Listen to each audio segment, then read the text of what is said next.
Why would you want to reach people? Well, there's a couple of reasons. So the first and most dangerous one is you simply want to control them, so you can instrumentalize them and you can use and exploit them, and that would be under the realm of manipulation and psyop and even things like codependency, which is, essentially bringing out the worst in people. And that's one way to go about it. That's one reason that you would do it. And then the second reason, I think, we all have empathy for other people. And that empathy is ironically based on a projection. So what we think another person is thinking, and then we sort of infuse our own experience onto that. And so we see someone that is potentially suffering in a way that we had, or in a way that we think that we have some experience and wisdom to transmit to them. And it is actually just feeling pain on behalf of another person. Now, whether or not that's legitimate, that's the whole point of thoughts and extemporaneous conversations like this.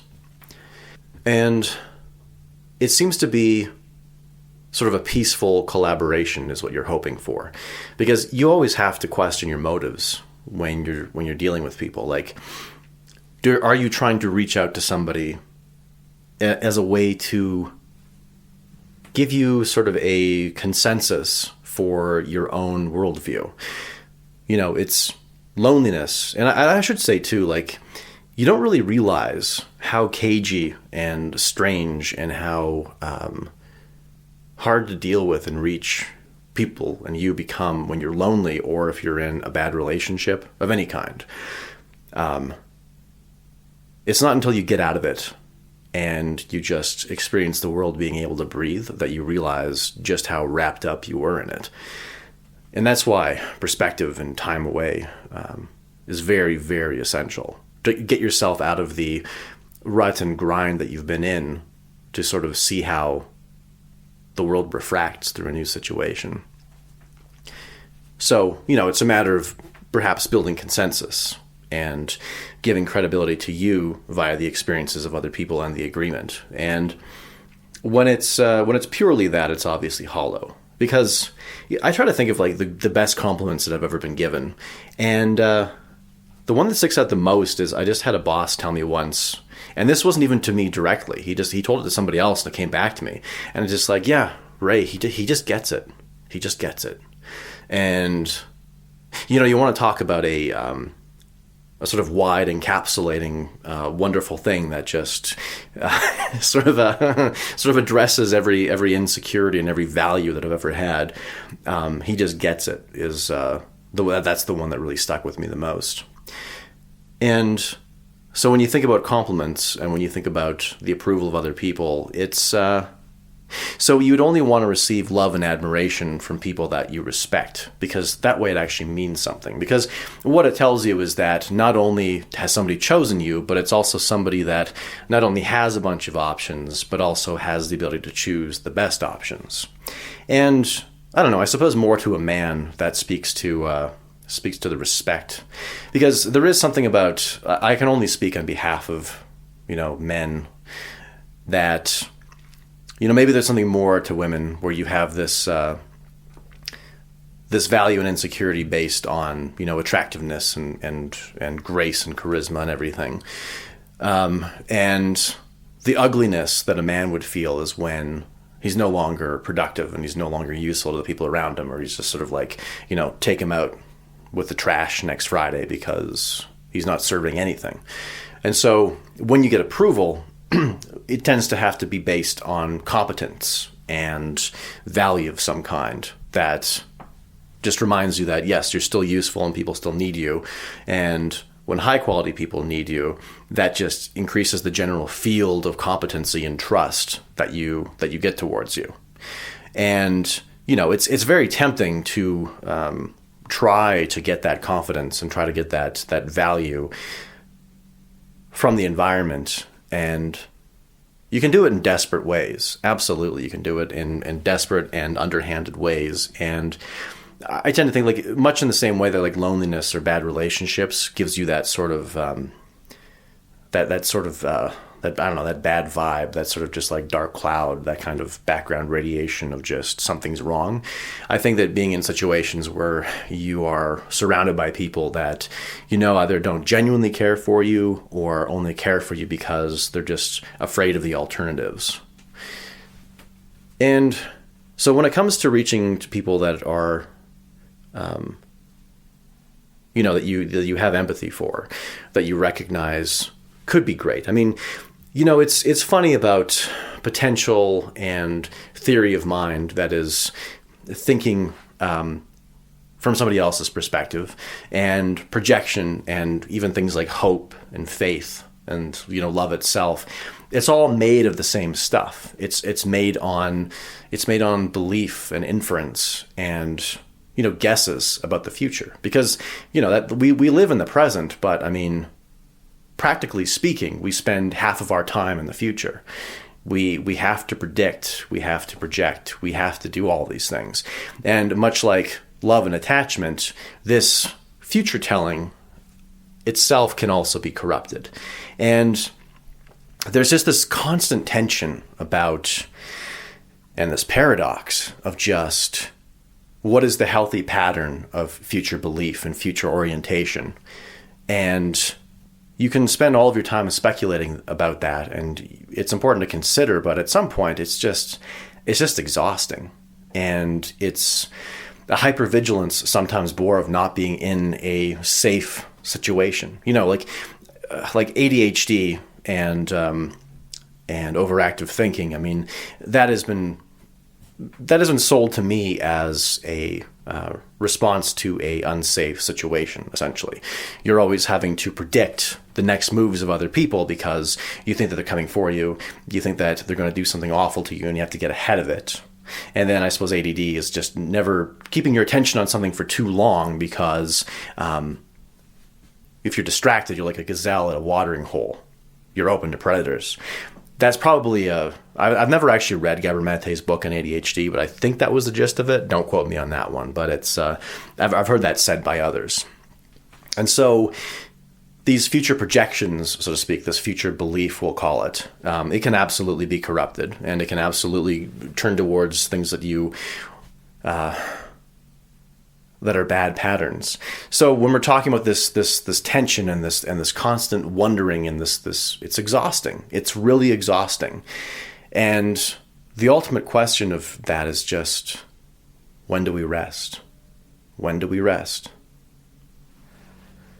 So in reaching other people, I mean, that movie Looper with Jeff Daniels and Gordon Levitt. There's a scene, I mean, it's about time travel. So let's just say it's the mob boss from the future talking to the hitman from the past. And the hitman's character is just like, I'm going to get out of here and I'm going to move to China. And the mob boss is like, don't move to China. I'm telling you, I'm literally from the future. And I don't know if it was meant to be a joke, but it just makes me think of the fact that, like, if you recognize that someone else is in a similar situation, you can save them.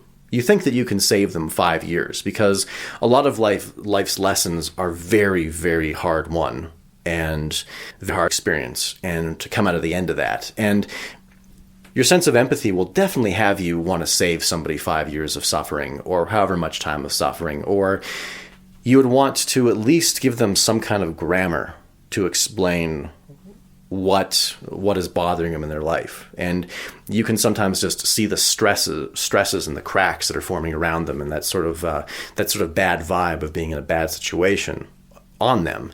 And it's a really tricky thing to see somebody else suffering, and also to know that they may potentially be one of those people that is is beautiful and intelligent and deep and soulful, that just gets it, that could absolutely, witness you, so to speak, could be one of the people that respects you, that actually makes you want to earn their respect more and more, right? Like, that's, so when you come across somebody like that, of course you want to reach them. Now, I mean, the problem with me, I suppose, and this may be maybe a familial thing, it's just a risk that we all have. It's just, I suppose, men and systems thinkers, there is somewhat of a tendency to treat people like Rubik's Cubes or like puzzles or like a technical problem to be solved. And that means that they're sort of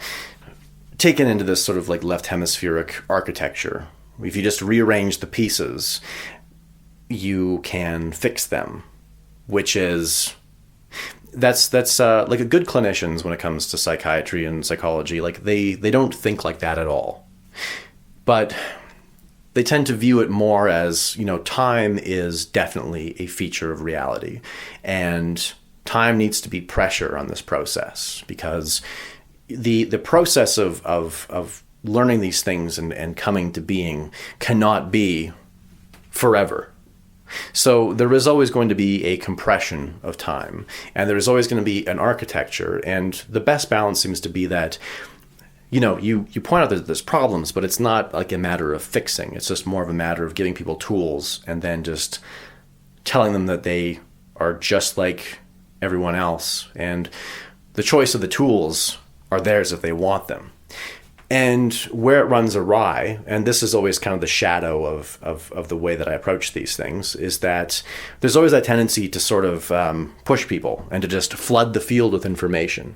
And even though it's not wrong, and even they would admit that the ideas and the lessons and the perspective are not necessarily wrong, but it's like it's too quick, and it feels like overwriting, and it feels like it's just too much too quickly, and you can absolutely cause a legitimate defense to show itself when you're moving too quickly, trying to reach people.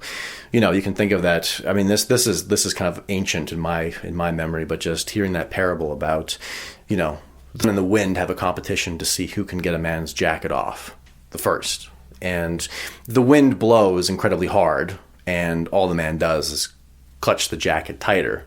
Whereas all the sun has to do is just shine more brightly, and that's taking the jacket off, because the man does so willfully, because it's his idea. It matches his somatic memory and his somatic response. It's felt. It's not imposed. And in the analogy, I suppose, it would be like, one, to reach people, you actually have to show yourself to be happy and functional legitimately, and to be the one with patience, and to be the one that doesn't give off that vibe of being crushed under oppressive systems. Or if they're under an oppressive system, like one that we can't deal with, like, the government or whatever particular terrible thing society is doing at the moment, to just accept their lot in life and do the best they can, to still have joy, and to still, for me, one of the biggest signs of someone not being crushed by their environment is just if they still have the ability to be charitable and to genuinely care about people for completely unselfish reasons. That's one of the biggest indicators that you're dealing with a good person, that they still can recognize and still keep their humanity, despite the situation just being absolutely terrible. And to just be evidence of the thing working that you're trying to get across. And I'm being very general here, because this isn't necessarily an instruction about what the best way to live is, but it's the best way to at least make the case for what you're talking about. Because I had this one of the things that started this whole idea about the individual going all the way up to government systems. It's a lot of libertarian thought, but it's also just, I remember when on social media there was always like TikToks and like YouTube shorts and even like long form videos prior to the shorts being a really big thing, where it was always like signs that you're in an abusive relationship, or like signs that your husband is a narcissist or something like that. And knowing all this libertarian theory, I'm just like, I thought, wow, the minute that women understand that the government is just like an abusive boyfriend, and because these reels were targeted at women, and I'm just like, yeah, because financially controls you and guilts you and says things like, you would die without my help, or you'd be useless without me, or like I rescued you from yourself, or I mean, like keeping you financially reliant on you and controlling your bank accounts and reading your emails and not allowing you to leave the house and not allowing you to have relationships with other people, maybe other states, if we're thinking about embargoes and tariffs and stuff. Like the thought experiment of treating the government like an abusive boyfriend is probably something that the government does not want you to do, because like once you make that connection and you actually feel abused by the state, there you go. And it is not really an anti-woman thing. It's they're more attuned to relationships, and they have to be. They're the ones that ultimately choose the course of humanity. So it is actually important for them to have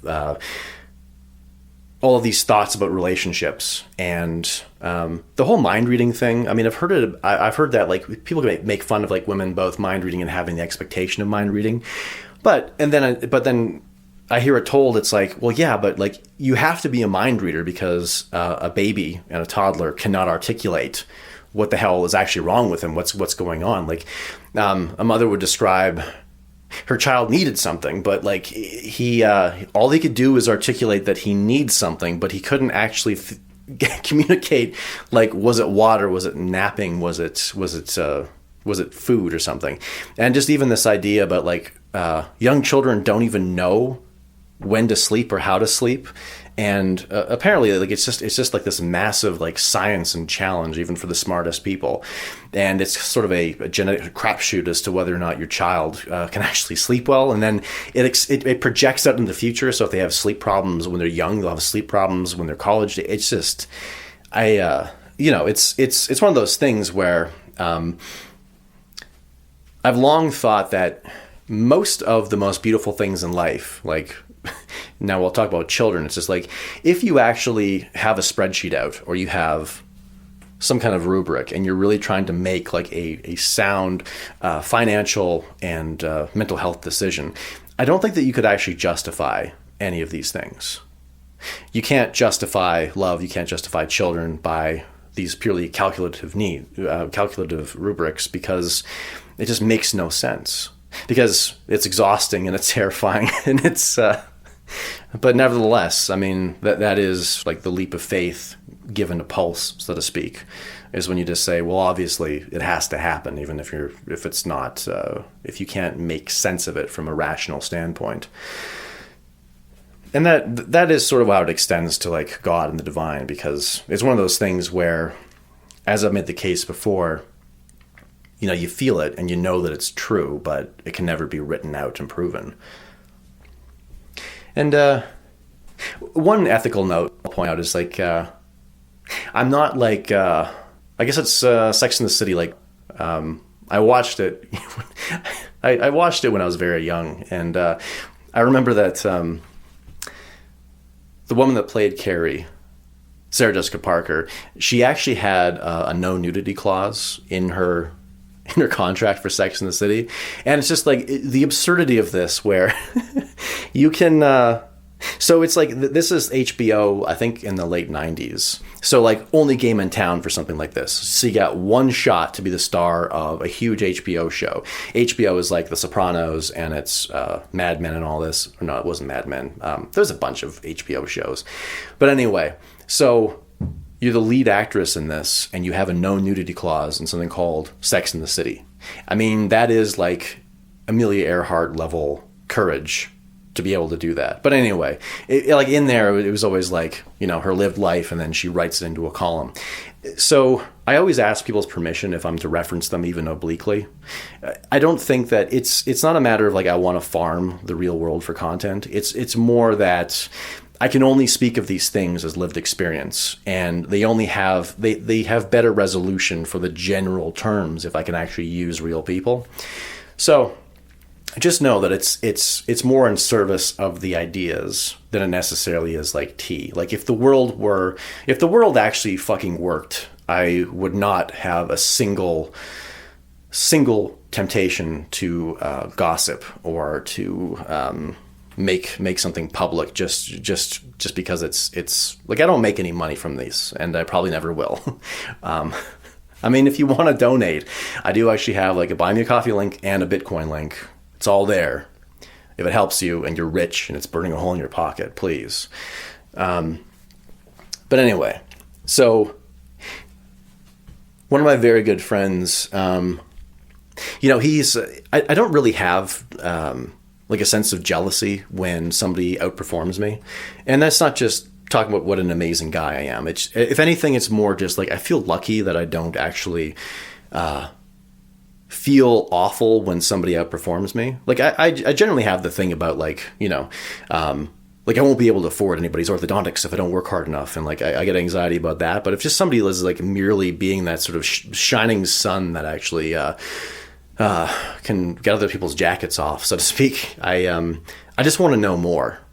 And I'm really glad that is my genuine, like, deep response when somebody outperforms me, is that I just want, like, I wish to learn from what you are. And, I had so a very good friend of mine, and I apologized to him because I considered him like an unserious person and kind of a goof for a while. And that's,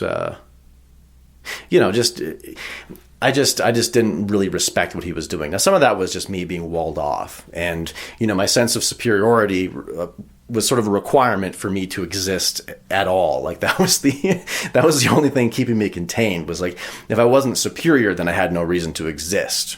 Which, I mean, again, it's one of those things where if I see in somebody, I'm like, listen, man, I can save you 5 years of struggling through this. Just let me tell you.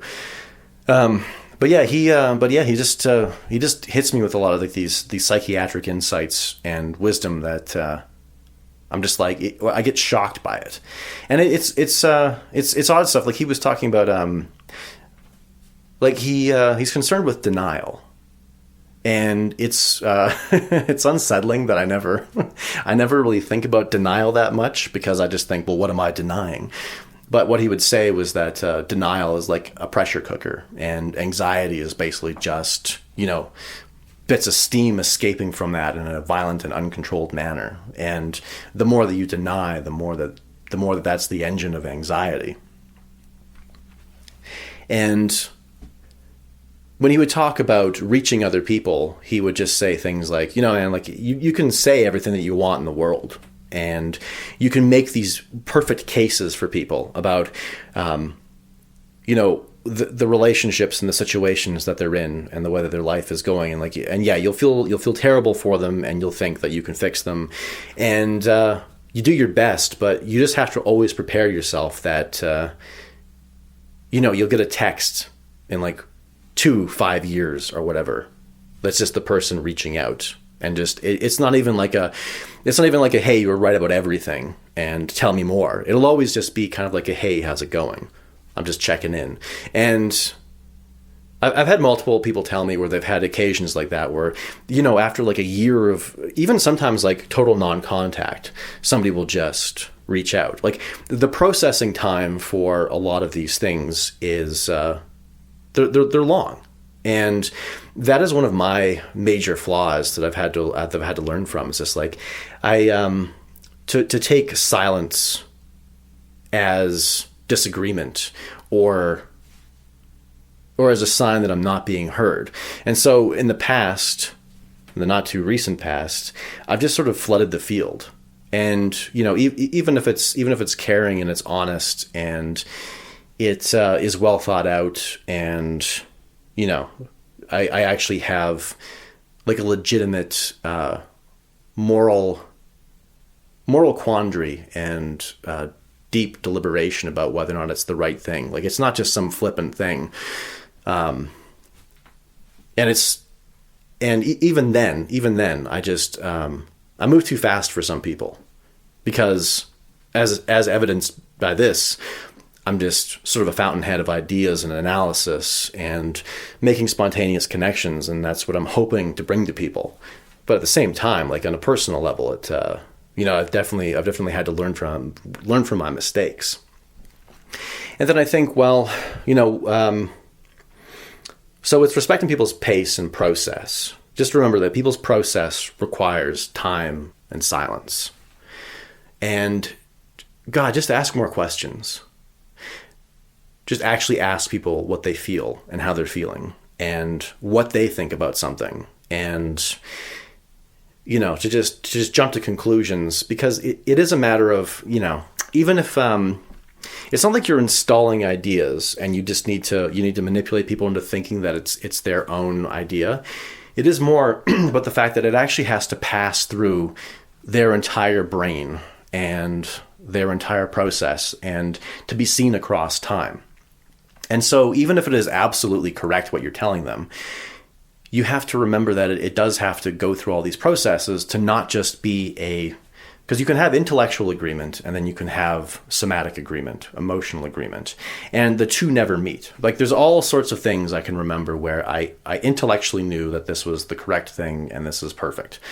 And, it's sort of like libertarianism and human rights and, respect for the individual and just all of these things that actually lead to somebody being able to connect with some kind of happiness or order in their life, where they actually wake up and they want to wake up and they had a reason to wake up. And, the world, because we all know those moments when the world seems like it has like boundless potential and there's just like this field of optimism around everything. And, even if you know that these ideas will lead you to that, it's just, it has to filter through and it has to be processed in someone's own time. And even if they're incredibly intelligent, even if they shock you with their insight and just because a mind that works quickly and deeply is beautiful. I mean, it's more beautiful than any artwork I can ever think of.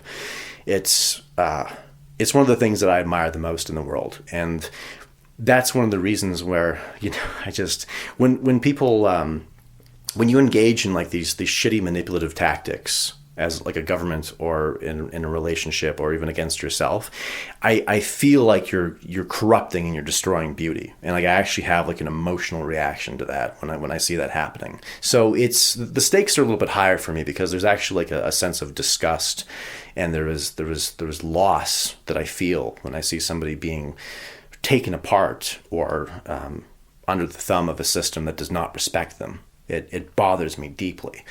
And, not to excuse it, but that is sort of half of the impetus behind this sort of rush, and it's just to remember people's process and just to like let them have their defenses and let them take their time on it and make a very good case where you ask questions and just, of course, be the example and also show them that, because it's your morals and your way of being and who you really are is revealed most under stress. So when you're under a lot of stress, when the world seems like it's going to hell, and, we all wonder if we're living through end times. We all wonder if we're just going to wake up and, there's just a bunch of piles of clothes on the street. That's like, I'm not even really, a big believer in that, but it's just the descriptions of end times. You can think, well, this is a very bad situation, like the neighbor against neighbor and all that. But anyway, it's just, whether or not it's literal, it's a very good description of what goes on when things are becoming disordered. And you have to show people that even under stress, that you can still maintain your humanity and your dignity and your grace despite all of that. And that's when it comes to arguments. Like actually, because like the real breakdown of relations is arguments. With yourself, it's when you're stressed and anxious and depressed and self-attacking and self-sabotaging and just all this. And then in relationships, it's when you're, at each other's throats. And, I would define codependency as essentially like bringing out the worst in other people. When I hear tell of like somebody saying like, my partner is a narcissist, I'm just like, I don't want to defer to it being two to tango, but I'm just like, there's something in both of you that is the magnetism where you're both drawn to, because it's a lot like, I've heard it said, filling in each other's gaps, but it's also continuing each other's neuroses. And, it's kind of a beautiful thing because although they can be your enemy and they can, you can lock and spiral down together into hell. If you're smart about it, you can actually knowing someone's neurosis deeply because it's within you, you can absolutely turn that into being the most helpful person that's ever come across. Because I do think that, much like a human being, like if we go Jungian, we think, the human being the consciousness is between the light and shadow, right? Between the persona and the shadow. Well, would not love and relationship actually be this mingling of both? Because everyone thinks of love and relationship and friendship as this mingling of the persona. Well, no, it's the shadow too. And you can create positive feedback loops where you just make the other person more and more insane and bring out the worst in the other person. Or you can heal yourself as you heal them. And that is why, there's so many unlikely friends that you come across. It's not the people that you think were going to be simpatico, or it's people that you thought that were just perfect in the first place, and then there's a deep rupture, and then when you come back, there it is, and you can actually sort of get to work. So if you're talking about like performing well and performing with ethics and grace and kindness when everything's going to hell, well, in argument, that is where you show yourself, where you show your true self. Because arguments are always like, you want to say something, you want to collapse the argument, and you want to I've actually figured it out and solved it, and it was broken, and there I fixed it, which is where the rushing comes in again. And if it gets real bad, like people just stop talking to you, for instance, or they say a bunch of horrible stuff. Or, what could be said is horrible, but actually is saying a lot of different things. A lot of times it is just words. And, there is you being graceful under attack, or being graceful under a bad situation. When somebody is hurling things at you, like, how do you deal with that? Well, you don't take it personally. A lot of times it's not necessarily about you, or if it's about you, it's not a permanent indictment of who you are. It's just more of a back off, and you're rushing me, and you're causing me to confront things that I didn't want to too soon, and you're not respecting my process. And, not everyone has this angelic ability to articulate, what's going on. I've lashed out, you've lashed out, we've all lashed out. It doesn't really matter.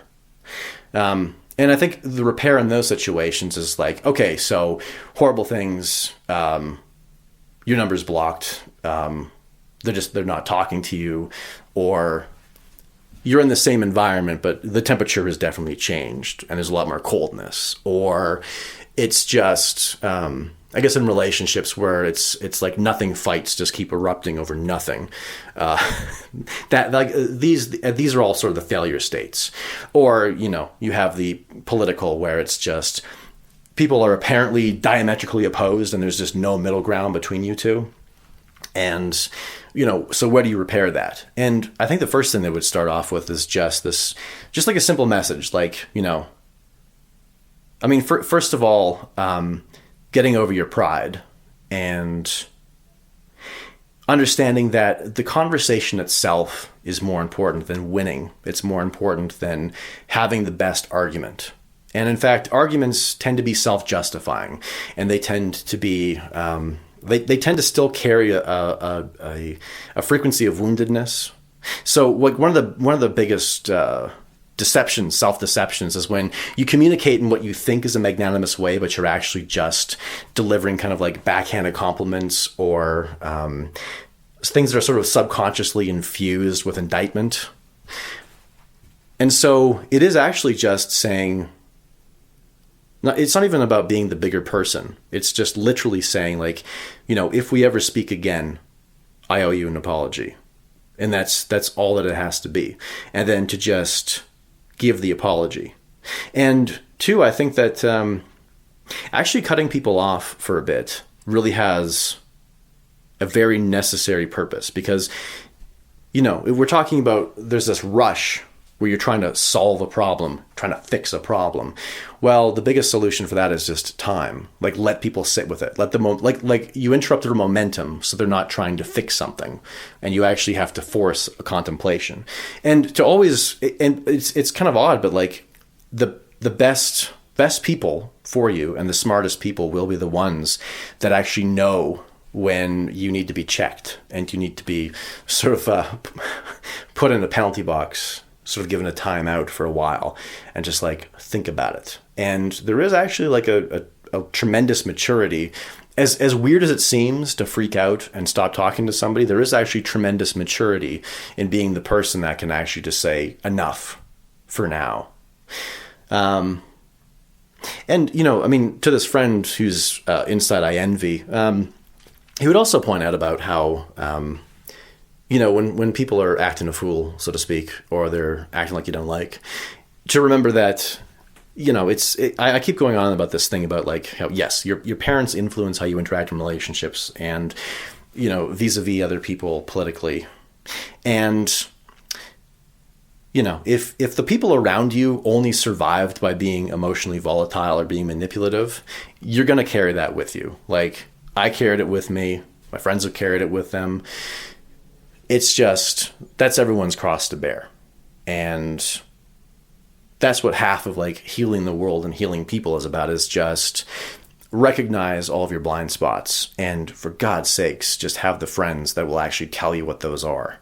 Because, I mean, you're not even a person, really, if no one is actually around you to witness you and say, you're acting terribly and you have like a self-possession about you, like a self-involvement, you know, like where, but if that's how you survived, you know, telling people, like, have empathy for the fact that, like, yeah, if that's the way that you survived in the world and that's the way that you were taught to survive, I mean, you're a human being evolved to not die. And it was very easy to die in the past. And if you had any kind of lesson, any kind of instruction from the tribe or your parents or whatever, that was not perfect, still allowed you to survive and pass your genes on, that was great. That's why we're evolved to be such sponges. And so the second evolution of mankind in the sort of technological world is to just, we have to build these layers upon the animal brain that inform us that we can actually be a lot better. And we can,